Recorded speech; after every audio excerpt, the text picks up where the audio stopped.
Hi guys. तो हमने पढ़ लिया था अब्जॉर्प्शन के बारे में और हमने रूट की जोन कर दिए थे उस हिसाब से। इसके अलावा हमने पाथवे भी देख लिया था। ठीक है, अब हम फैक्टर्स के बारे में देख लेते हैं। ठीक है, कि अब्जॉर्प्शन को कौन कौन से फैक्टर्स अफेक्ट करते हैं।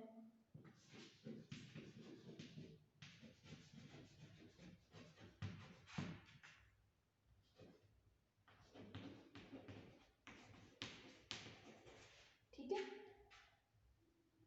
तो अब देखिए, सबसे पहले हम बात कर लेते हैं टेम्परेचर की, सॉइल टेम्परेचर। ठीक है, सॉइल टेम्परेचर। अब हम शुरू से जब से चैप्टर शुरू किया हम देख रहे हैं अगर टेम्परेचर इंक्रीज होगा तो अब्जॉर्प्शन रेट भी इंक्रीज होगी। ठीक है, टेम्परेचर इंक्रीज होगा तो अब्जॉर्प्शन की रेट ऑटोमेटिकली इंक्रीज हो जाएगी। लेकिन अगर टेम्परेचर डिक्रीज होगा, ठीक है, यहाँ हम सॉइल टेम्परेचर की बात कर रहे हैं, अगर सॉइल टेम्परेचर डिक्रीज हो जाएगा तो क्या है, वाटर की विस्कोसिटी,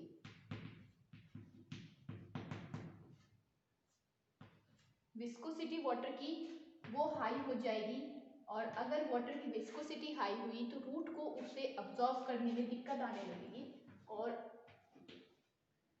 अब्जॉर्प्शन रेट डिक्रीज हो जाएगी। ठीक है, हमारा सेकंड पॉइंट या हमारे सेकंड लेके चले तो आ जाएगा हमारा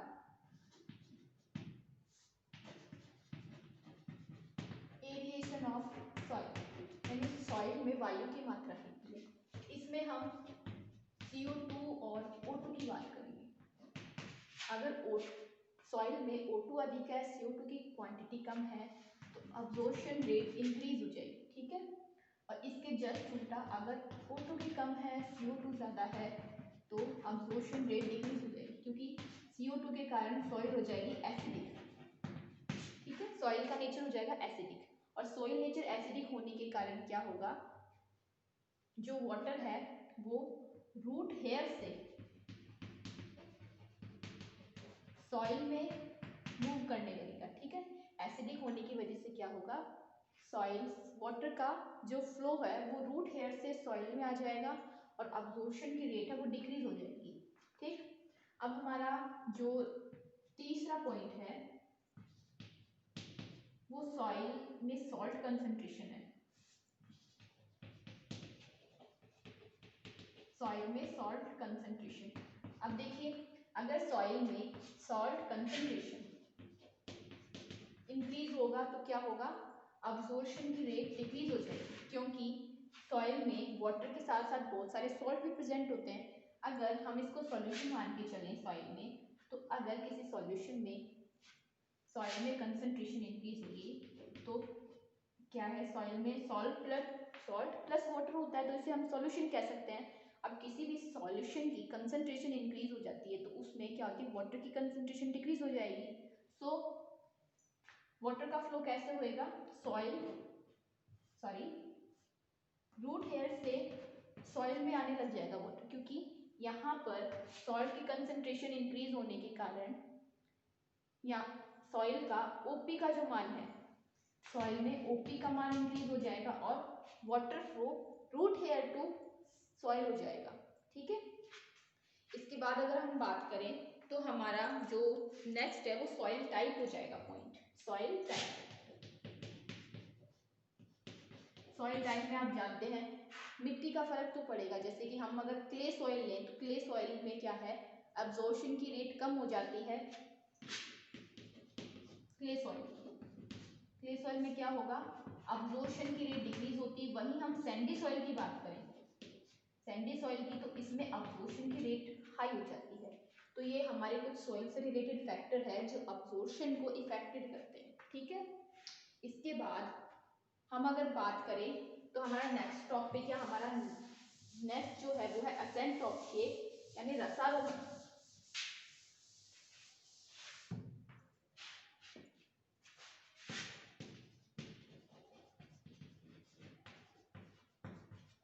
असेंट ऑफ शेप यानी रसारोहण। तो आप सब जानते हैं कि रूट्स हैं वो वाटर को अब्सॉर्ब करती, ठीक है, रूट है वो वाटर को अब्जॉर्ब करती है, और वाटर के साथ साथ कुछ मिनरल्स भी अब्जॉर्ब करती है। तो इसको क्या है, मिनरल्स प्लस वाटर, इसको हम कह रहे हैं शेप। ठीक है, अब इस शेप को लीफ तक ले जाने की जो प्रोसेस होगी उसे हम कहेंगे असेंट ऑफ शेप, या हम कहें कि the process of transportation of shape to root from water, sorry, to root from leaf is known as ascent of shape.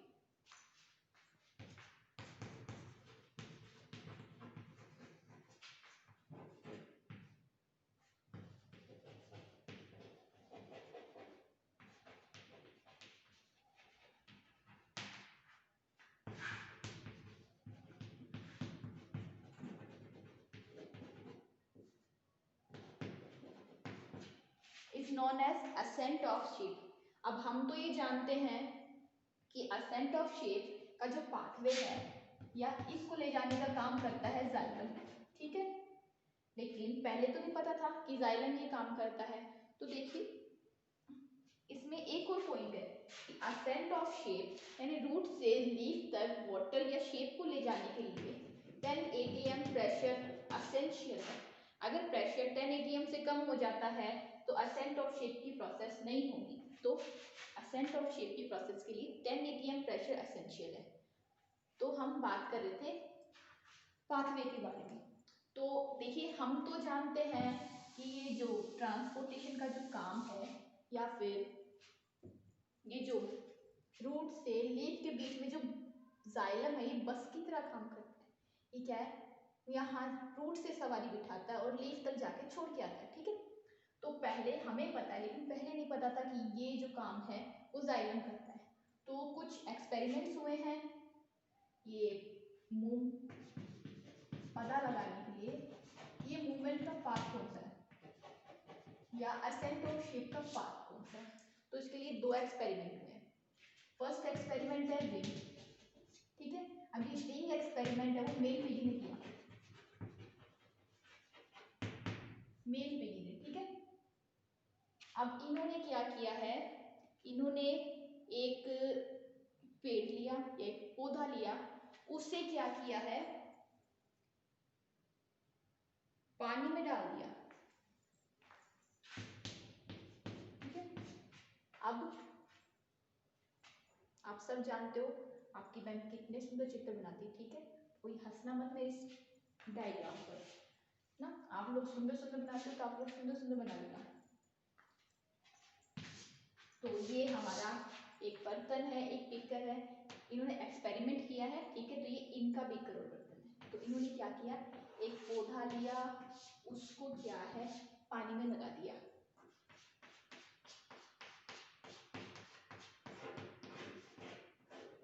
ठीक है। ये पौधा लिया, तो इन्होंने एक पौधा लिया, उसको पानी में लगा दिया। तो इन्होंने पहले क्या किया, इसका जो पेरिफेरल पार्ट है ये पहले इन्होंने इसको कट किया, यानी हमारे एपिडर्मिस और कोर्टेक्स के पार्ट को इन्होंने कट करके निकाल दिया, ठीक है। उसके बाद इन्होंने इसको ऑब्जर्व किया, तो इन्होंने देखा कि ये जो लीफ मतलब पेड़ पौधे है जो भी है उसमें क्या, उसमें कोई फर्क नहीं पड़ा, आराम से पानी आ रहा है, पानी, ठीक है, वाटर की ट्रांसपोर्टेशन हो रही है और पत्ता और पौधा भी अच्छा खासा खिलखिलाया हुआ है, मुरझा नहीं रहा है, ठीक है।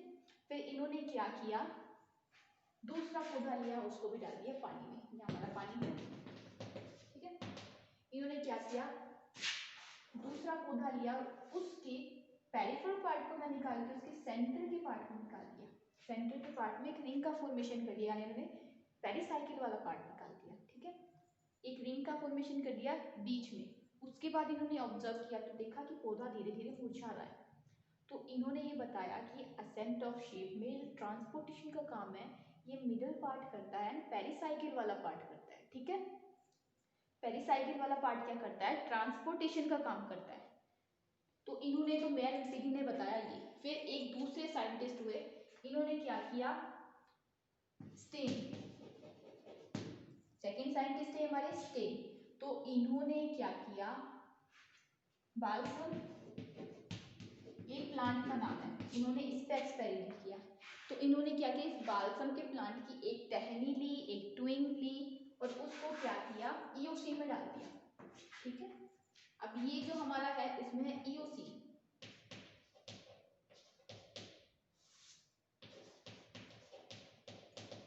ये है हमारा ईओसी विस्पर। ठीक है, ये बालसम की टहनी है, तो इन्होंने क्या किया, इस टहनी को ईओसिन में डाल दिया और कुछ घंटों बाद में इसको ऑब्जर्व किया। ठीक है, कुछ घंटों तक इन्होंने क्या किया, ईओसिन में इसको रहने दिया और फिर उसके बाद कुछ घंटों बाद इन्होंने इस टहनी का एलएस काट दिया। क्या किया, लैंगिट्यूडिनल सेक्शन काटा, इसको लंबाई में काट दिया। तो इन्होंने देखा कि जो ट्विंग के जो मिडिल पोर्शन है, जाइलम वाला पार्ट, वो कलर्ड हो गया है, क्योंकि आप जानते हैं ईओसिन स्टेन है जिसको हम लैब में यूज करते हैं स्टेन करने के लिए। हम इससे एल्गी को स्टेन करते हैं, हम इनसे टीएस वगैरह प्लांट्स के हम मोनोकोट डाइकोट की टीएस काटते हैं, उसको भी स्टेन करते हैं, है ना। तो उन्होंने देखा कि जाइलम वाला जो पार्ट है वो स्टेन हो गया है। तब इन्होंने बताया कि जो जाइलम है वो असेंट ऑफ शेप की प्रोसेस में पार्टिसिपेट करता है। जाइलम है वो रूट्स के द्वारा अवशोषित या अब्सॉर्ब किया हुआ वाटर को क्या होता है, लीफ तक पहुंचाता है। ठीक है, तो ये तो थे हमारे दो एक्सपेरिमेंट।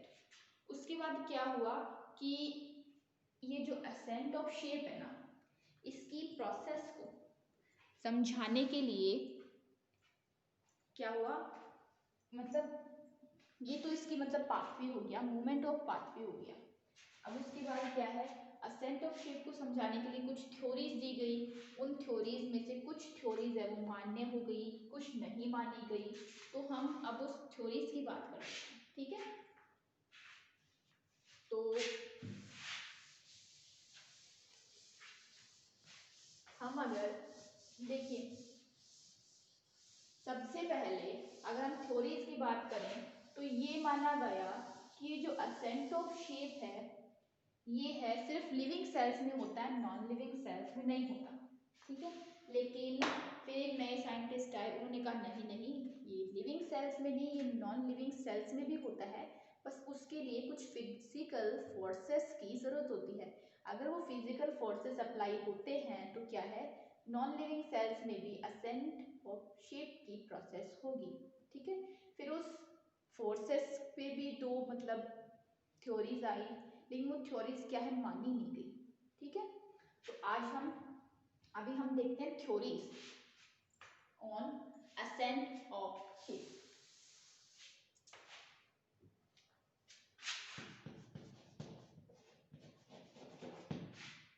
ठीक है, तो थ्योरीज में सबसे पहले आई वाइटल थ्योरी।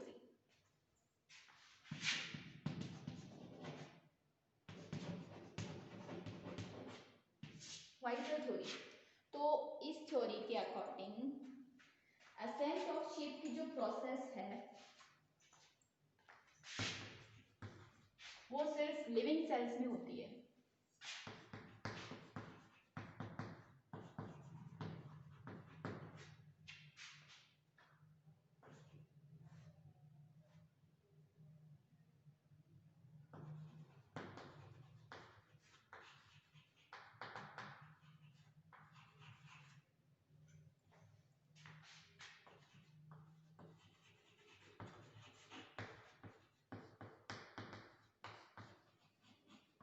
ठीक है, और ये कहा था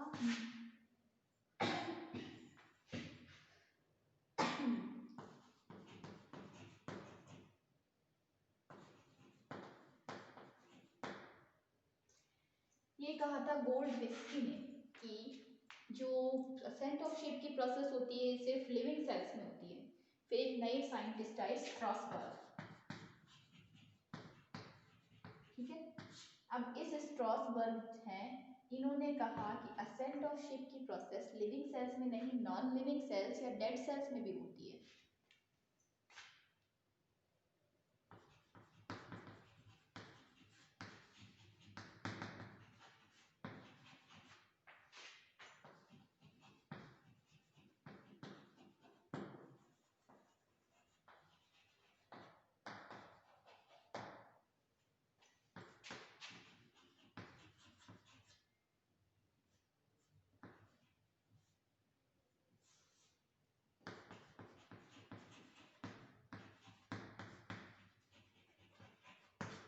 क्या कहा इन्होंने, स्ट्रॉसबर्ग ने, कि केवल लिविंग सेल्स में नहीं, डेड सेल्स या नॉन लिविंग सेल्स में भी क्या होती है, ये प्रोसेस पाई जाती है, पर इसके लिए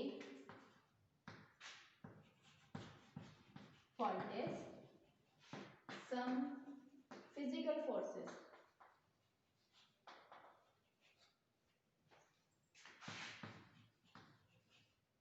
are must या forces must apply, ठीक है, पर इसके लिए कुछ फोर्सेस का अप्लाई होना बहुत जरूरी होता है। फिर इस जो फोर्सेस आए, इन फोर्सेस के ऊपर दो थ्योरी और आ गई, इसमें हम ए लेके चले तो हमारी आएगी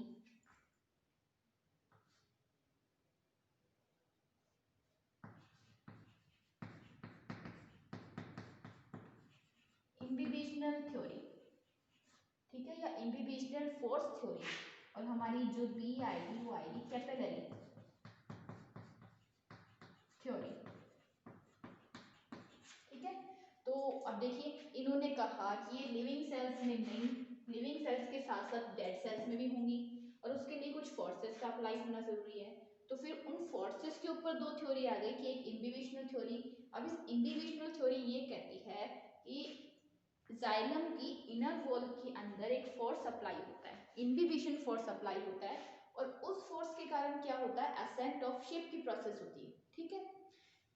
ये तो थी इम्बिबिशन थ्योरी।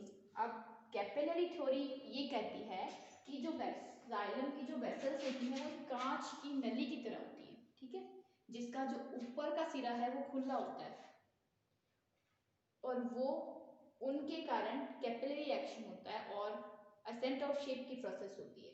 लेकिन ये दोनों ही जो थ्योरीज है अमान्य थी, मानी ही नहीं है, क्योंकि देखिए ये देखिए ना तो जाइलम में किसी भी तरह का इम्बिबिशन फोर्स लगता है और ना ही किसी भी पेड़ में कांच की खुली नलिकाएं या ट्यूब्स पाई जाती हैं, ठीक है, इसलिए ये दोनों थ्योरी क्या है, रिजेक्ट हो गई, ठीक है। अब ये इम्बिबिशन थ्योरी है,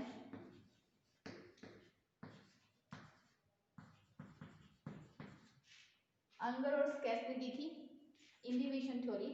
according to this theory in inner wall of xylem a force is apply is, ठीक है, by which ascent of shape process is held, ठीक है, और this force is known as imbibition force। तो ये तो हो गई हमारी imbibition force या imbibition थ्योरी, जब ये कहती है कि एक force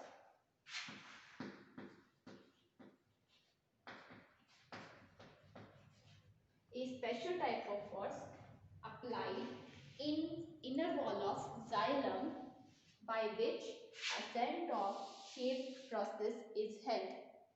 This force is known as imbibition force, ठीक है।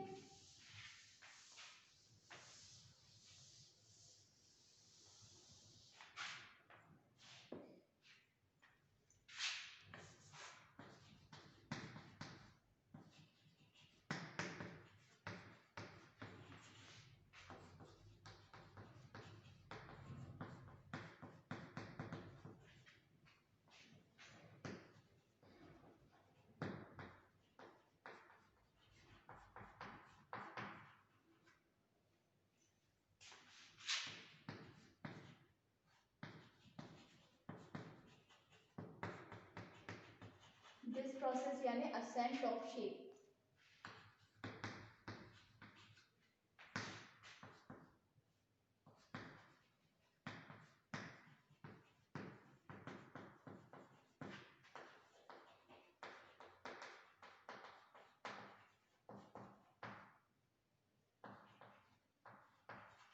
ये जो फोर्स है वो इम्बिबिशन फोर्स कहलाता है। ये थ्योरी दी थी एंगर और स्केस ने।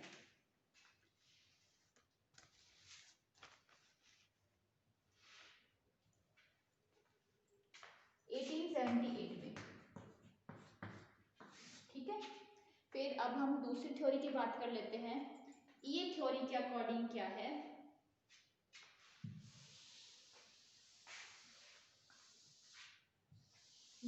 जाइलम वेसल्स या किसी पेड़ के अंदर, या हम बात करें कि जाइलम की वेसल्स एक खुली कांच की नली की तरह होती है, या एक कांच की पतली नली की तरह होती है जिसका अपर पार्ट होता है वो खुला होता है, ठीक है, और जिसके कारण असेंट ऑफ शेप की प्रोसेस होती है, ठीक है।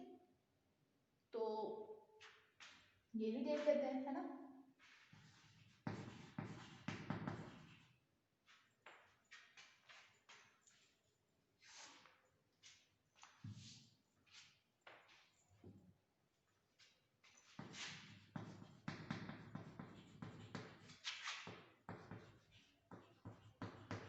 कैपिलरी थ्योरी या capillary force theory, according to this theory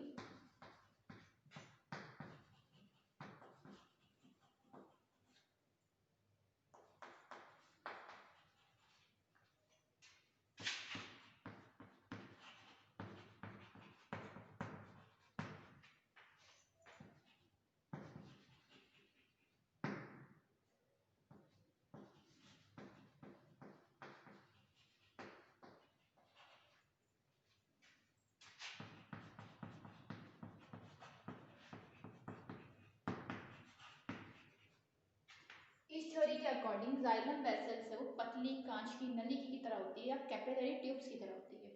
अब आप सेकेंड ईयर में हो ना, तो अब आप कैपिलरी ट्यूब्स भी देखोगे ना, पतली पतली बिल्कुल बारीक बारीक कांच की ट्यूब्स होती है जिनका यूज ना अपन क्रोमेटोग्राफी में करते हैं, ठीक है। बिल्कुल पतली पतली सी होती है, लगभग इतने इतने साइज की होती है ट्यूब, ठीक है।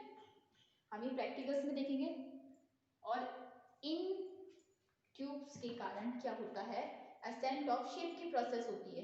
पर क्योंकि बोथ थ्योरीज आर, कोई किसी ने मानी नहीं है थ्योरी, नॉट वैलिड टाइप की थ्योरी है, both theories are not valid because ना तो किसी प्लांट में ना ही किसी ट्री में इस टाइप की खुली ग्लास की ट्यूब मिलती है, क्योंकि आप जानते हैं पेड़ तो वेल पैक्ड होता है, सील पैक्ड मान लीजिए, ठीक है। जाइलम वेसल्स वो कहीं नहीं खुलती हैं, कहीं उनमें छेद वेद भी नहीं होते हैं, तो ये थ्योरी वैसे गई। ऊपर वाली थ्योरी की बात करें तो इम्बिबिशन फोर्स आप जानते हैं क्या होता है, ठीक है। तो इम्बिबिशन फोर्स टाइप का कुछ भी जाइलम में काम करता ही नहीं है, तो दोनों थ्योरीज है नॉट वैलिड टाइप की हैं, तो इन थ्योरीज को किसी ने माना ही नहीं। तो अब हम एक बार इसको रिपीट कर लेते हैं। तो देखिए, सबसे पहले हमने असेंट ऑफ शेप की बात करते हैं। तो असेंट ऑफ शेप क्या होता है, रूट्स के द्वारा अब्सॉर्ब किया गया शेप, शेप यानी इसमें हम इंक्लूड करते हैं वाटर प्लस मिनरल्स जो वाटर के साथ अब्सॉर्ब हो रहे हैं, ठीक है। रूट्स के द्वारा अब्सॉर्ब किए गए शेप को लीफ तक पहुंचाने की जो प्रोसेस है, ट्रांसपोर्टेशन की प्रोसेस है, उसको हम कह रहे हैं असेंट ऑफ शेप, ठीक है। अब इसके लिए देखिए 10 atm प्रेशर एसेंशियल है, क्योंकि अगर इससे कम अगर प्रेशर हुआ तो असेंट ऑफ शेप की प्रोसेस होगी ही नहीं, है ना। तो देखिए आगे इसमें क्या होता है, जो मिनरल्स होते हैं वो जाइलम के थ्रू, हम जानते हैं कि जाइलम के थ्रू होता है, रूट्स के द्वारा अब्सॉर्ब किए गए जो मिनरल्स और वाटर है वो जाइलम के थ्रू क्या होते हैं, लीफ तक पहुंचाए जाते हैं, ठीक है। लेकिन अभी हम जानते हैं कि ये प्रोसेस जाइलम के थ्रू होती है, लेकिन पहले क्या था, ये पाथवे या ये जाइलम जैसी कोई चीज होती है, ये पहुंचाने का काम करती है, ये नहीं पता था। तो इसका मूवमेंट ऑफ पाथ जानने के लिए, सॉरी पाथ ऑफ मूवमेंट जानने के लिए एक्सपेरिमेंट किया। पहला एक्सपेरिमेंट किया मीलपीडी ने, उसने क्या किया, एक पौधा लिया, सबसे पहले उस पौधे के पेरिफेरल पार्ट यानी एपिडर्मिस और कोर्टेक्स वाले पार्ट को निकाल दिया, ठीक है। उसके बाद इसने क्या किया, इसको ऑब्जर्व किया, ऑब्जर्व किया तो उन्होंने देखा कि प्लांट पर तो कोई असर पड़ा ही नहीं है। फिर उन्होंने क्या किया, एक दूसरा प्लांट तोड़ लिया और उस प्लांट पे क्या किया, उसका पेरिफेरल पार्ट ना निकाल के उसके सेंटर के पार्ट को निकालकर स्टेम के बीच में एक छेद बना दिया, ठीक है। पहले उन्होंने पेरिफेरल पार्ट निकाला था जो एपिडर्मिस और कॉर्टेक्स वाला था, अब उन्होंने क्या किया, बीच के वेस्कुलर बंडल वाला पार्ट निकाल लिया, ठीक है। तो फिर उन्होंने इसको ऑब्जर्व किया, तो ये जिस प्लांट में रिंग का फॉर्मेशन किया था वो प्लांट क्या है, धीरे धीरे मुरझाने लग गया। तो उन्हें ये पता चला कि असेंट ऑफ शेप का जो पाथवे है ना वो साइड से ना होकर मिडल पार्ट से होता है, ठीक है, मिडल पार्ट से होता है। तो इन्होंने पहला एक्सपेरिमेंट ये हो गया कि वेस्कुलर बंडल या पेरिसाइकिल वाला पार्ट है वो क्या है, असेंट ऑफ शेप को या शेप को ट्रांसफर करने का काम करता है, वाटर को रूट से लीफ तक ले जाता है, ठीक है। फिर दूसरे साइंटिस्ट हुए स्टेन, उन्होंने क्या किया, एक पौधा लिया, इन्होंने बाल्सम प्लांट लिया, बाल्सम प्लांट की टहनी ली, उसको क्या किया, ईओसीन प्लस वाटर के एक सॉल्यूशन में डाल दिया, ठीक है। अब उन्होंने इसको सॉल्यूशन में उस टहनी को कुछ देर के लिए रखा, उसके बाद उन्होंने क्या किया, उस टहनी को लिया और उसका एलएस काटा यानी लॉन्गिट्यूडिनल सेक्शन काटा, खड़ा काट दिया उसको। उसके बाद उन्होंने देखा कि जो स्टेम का जो टहनी के बीच का वाला पार्ट है ना, जाइलम वाला पार्ट, वो कलर्ड हो गया, ठीक है। तो उन्होंने ये बताया, अब देखिए रूट है वो रूट वाला पार्ट है वो अब्जॉर्व करने का काम करता है, ठीक है। रूट ने वो ईओसिन वाला पानी है वो अब्जॉर्व करके लीफ तक पहुंचाया, क्योंकि ईओसिन है वो स्टेनिंग करने का काम करता है, इसलिए उसने जाइलम वेसल्स को भी स्टेन कर दिया, ठीक है। अब आप ये सब जान लीजिए, जो ईओसिन है वो हमारे जो मेरिस्टेमेटिक सेल्स होती हैं, मृत्युतक कोशिकाएं, मीजोफिल वगैरह सेल होती हैं, या कोर्टेक्स की सेल होती हैं, जो भी हमारी मृत्युतक कोशिकाएं होती हैं, सॉफ्ट सेल्स होती हैं, जिन्हें हम बेसिकली ऐसे गोले गोले करके बनाते हैं, ठीक है। हम डायग्राम बनाते हैं तो हमारी जो मृत्युतक कोशिकाएं सॉफ्ट सेल्स होती हैं, इन्हें हम गोले से डिनोट करते हैं, ठीक है। बाकी हमारी ये मेरिस्टेमेटिक सेल्स, मीजोफिल सेल्स या कोर्टेक्स की सेल, ये सब इसी में आती है, इनको स्टेन करने का काम कौन करता है, ईओसिन करता है, ठीक है। हमारी पैरेन्काइमेटस सेल्स, इनको हम ऐसे गोल गोल बना के शो करते हैं। अब इन पैरेन्काइमेटस सेल्स में से हमारी कोर्टेक्स की सेल्स भी आती है, हमारी मीजोफिल सेल्स भी आती है, मेरिस्टेमेटिक सेल्स भी कौन सी, पैरेन्काइमेटस सेल्स में इंक्लूड की जाती है। इनको स्टेन करने का काम ईओसिन के द्वारा होता है, और हमारी जाइलम वेसल्स होती है वो भी पैरेन्काइमेटस सेल्स ही होती हैं, और जो वेसल्स होती हैं वो पानी या शेप को ले जाने का काम करती है, ठीक है। तो क्या हुआ, जो ईओसिन जो स्टेन था वो जाइलम वेसल्स के थ्रू किस तक, लीफ तक पहुंचाया गया। तो जाइलम वेसल्स क्या हो गई, स्टेन हो गई या कलर्ड हो गई। तो इन्होंने देखा, इन्होंने इसका एलएस काटा, देखा जो वेसल्स वाला पार्ट है, जो जाइलम वाला पार्ट है वो कलर्ड हो गया। फिर उन्होंने बताया कि ये वेसल्स हैं, ये शेप को रूट टू लीफ ट्रांसफर करने का काम करती हैं, ठीक है। तो ये हमारा पाथवे हो गया। उसके बाद असेंट ऑफ शेप को लेकर कुछ थ्योरीज दी गई थी, जिसमें से हमारी पहली थ्योरी है वाइटल थ्योरी, जिसके अकॉर्डिंग ये जो असेंट ऑफ शेप की प्रोसेस होती है वो लिविंग सेल्स में होती है, ठीक है, लिविंग सेल्स में होती है। ये कहा था मेल पिग ने। उसके बाद एक साइंटिस्ट आए, उन्होंने कहा कि ये जो असेंट ऑफ शेप की प्रोसेस होती है वो लिविंग सेल्स में भी होती है, साथ साथ में डेड सेल्स या नॉन लिविंग सेल्स में भी होती है। तो उसके बाद उन्होंने कहा अगर ये डेड सेल्स में हो रही है तो इसके लिए कुछ फोर्सेस अप्लाई होने बहुत ज़रूरी हैं। तो उन्होंने कहा एक तो है हमारा इम्बिबिशन फोर्स और एक है हमारा कैपिलरी फोर्स। तो हमारे पास दो थ्योरी निकल के आ गई हैं, इम्बिबिशन फोर्स थ्योरी और capillary force theory. Imbibition force theory ने डी अंगर और स्कैस ने, इन्होंने कहा कि जाइलम की इनर वॉल पर एक प्रेशर अप्लाई होता है जो असेंट ऑफ शेप की प्रोसेस को होने देता है, ठीक है, उस वो प्रेशर है इम्बिबिशन फोर्स, ठीक है। और second theory capillary force theory, इसके अकॉर्डिंग जो वेसल्स होती है, जाइलम वेसल्स, वो एक खुली कांच की नली की तरह होती है, जिसका अपर सरफेस होता है वो खुला होता है, ठीक है। लेकिन ये दोनों ही थ्योरीज क्या हुई, अमान्य हो गई, मानी नहीं गई, क्योंकि ना तो इम्बिबिशन फोर्स लगता है जाइलम में और ना ही खुली कांच की नली किसी भी पेड़ में गिरती है। तो ये दोनों थ्योरी नॉट वैलिड टाइप की है, ठीक है।